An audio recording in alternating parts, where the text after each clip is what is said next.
Friends, हमने पिछले video में कोलाइडी विलयन को बनाने की विधियों का अध्ययन किया था। अब हम कोलाइडी विलयन को शुद्ध करने की विधियों का अध्ययन करेंगे।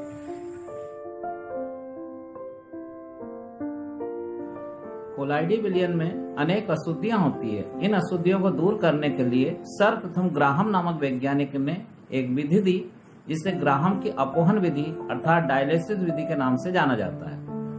इस विधि में एक चर्म पत्र के पात्र में अशुद्ध कोलाइडी विलयन को लेकर उसे जल से भरे पात्र में चित्रानुसार लटकाते हैं।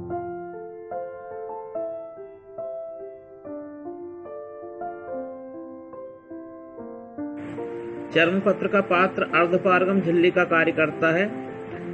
इसमें से सूक्ष्म अशुद्धियां, कोलाइडी विलयन में उपस्थित सूक्ष्म अशुद्धियां निकलकर जल से भरे पात्र में आ जाती है। जल से भरे पात्र का जल लगातार बदलते रहते हैं, जिससे कोलाइडी विलयन के शुद्ध होने की दर अर्थात अपोहन की दर बढ़ जाती है। कोलाइडी विलयन शीघ्रता से शुद्ध हो जाता है। इस विधि को सर्वप्रथम ग्राहम नामक वैज्ञानिक ने दी थी, इसलिए इसे ग्राहम की अपोहन विधि के नाम से जाना जाता है।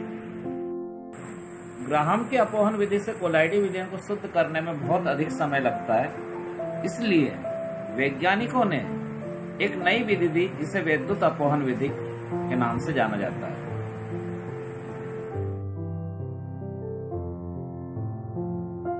ग्राहम की अपोहन विधि से कोलाइडी विलयन को शुद्ध करने में बहुत अधिक समय लगता है, इसलिए वैज्ञानिकों ने एक नई विधि दी, जिसे विद्युत अपोहन विधि के नाम से जाना जाता है। इस विधि में चर्म पत्र के थैले के दोनों ओर विद्युत क्षेत्र उत्पन्न कर दिया जाता है। क्योंकि कोलाइडी विलयन आवेशित होते हैं, विद्युत क्षेत्र उत्पन्न करने से चर्म पत्र के थैले में से अशुद्धि के कण शीघ्रता से बाहर निकल आते हैं, अर्थात कोलाइडी विलयन के अपोहन की दर बढ़ जाती है। कोलाइडी विलयन शीघ्रता से शुद्ध हो जाता है। इस विधि में विद्युत क्षेत्र का उपयोग किया जाता है, इसलिए इसे विद्युत अपोहन विधि के नाम से जाना जाता है।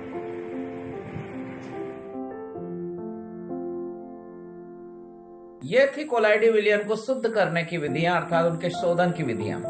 अब हम कोलाइडी रसायन के अनुप्रयोग अर्थात कोलाइडी विलयनों का हमारे दैनिक जीवन में महत्व का अध्ययन करेंगे। वैसे तो कोलाइडी रसायन का हमारे दैनिक जीवन में बहुत अधिक महत्व है, लेकिन हम यहाँ पर कुछ महत्वपूर्ण अनुप्रयोगों का वर्णन करेंगे।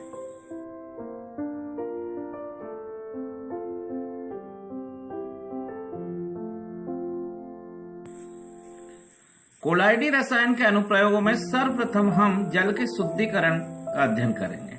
अशुद्ध जल में धूल, मिट्टी, रेत आदि अशुद्धियां कोलाइडी रूप में विलय रहती हैं। इन अशुद्धियों को दूर करने के लिए स्कंदन प्रक्रिया का उपयोग किया जाता है। जैसे नदियों के जल में धूल, मिट्टी, रेत आदि अशुद्धियां घुलनशील रहती है।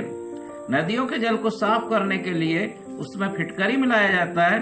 फिटकरी अर्थात पोटास एलम इन अशुद्धियों को आवेशहीन कर उन्हें स्कंदित कर देती है, अर्थात उन्हें नीचे बिठा देती है। इस प्रकार नदियों का जल पीने योग्य बन जाता है। दूसरा अनुप्रयोग है आकाश का नीला दिखाई देना। हम जानते हैं कि वायुमंडल में धूल, मिट्टी, रेत आदि अशुद्धियां कोलाइडी रूप में रहती है।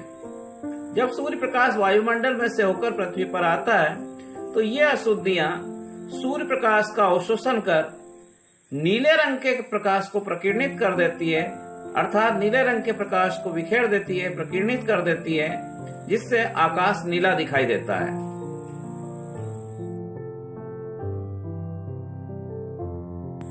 तीसरा अनुप्रयोग है नदियों में डेल्टा का निर्माण। हम जानते हैं कि नदियों के जल में धूल, मिट्टी, रेत आदि अशुद्धियां कोलाइडी रूप में विलय रहती है। ये अशुद्धियां आवेशित रहती है।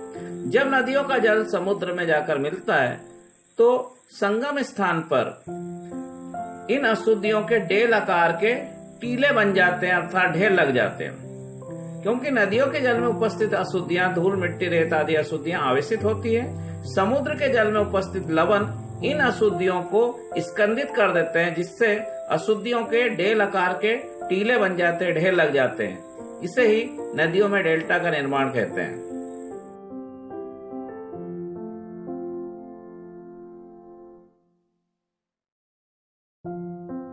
कोलाइडी रसायन का चौथा अनुप्रयोग है धुआं रहित चिमनी।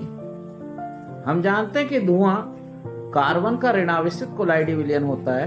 धुआं रहित चिमनी में धुएं के मार्ग में धातु का धनावेशित गोला लटका दिया जाता है, जिससे धुएं में उपस्थित कार्बन के कण स्कंदित होकर नीचे बैठ जाते हैं। शेष वायु को वायुमंडल में बाहर निकाल दिया जाता है। इस प्रकार धुआं रहित चिमनी के द्वारा धुएं में से कार्बन के कणों को पृथक किया जाता है। धुआं रहित चिमनी का उपयोग कारखानों में जैसे कपड़ा उद्योग है, चप्पल जूते के उद्योग है एवं अन्य चर्म उद्योग है आदि में इसका उपयोग किया जाता है।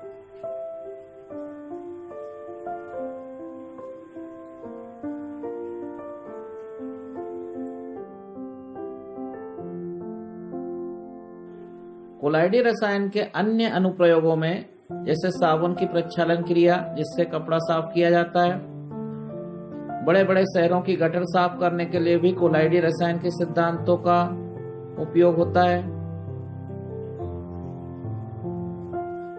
चिकित्सा विज्ञान में त्वचा पर लगाई जाने वाली औषधियां एवं अन्य लिक्विड दवाइयां भी कोलाइडी रसायन के सिद्धांत पर बनाई जाती है। ये सभी कोलाइडी रसायन के अनुप्रयोग थे। आज इतना ही, धन्यवाद। मेरे वीडियो को लाइक करने के लिए आप सभी को बहुत बहुत धन्यवाद। मैं आशा करता हूं कि आप आगे भी अपनी प्रतिक्रिया से मुझे अवगत कराएंगे, जिससे कि मैं अपने वीडियो में और अधिक सुधार कर सकूं। जय हिंद, जय भारत।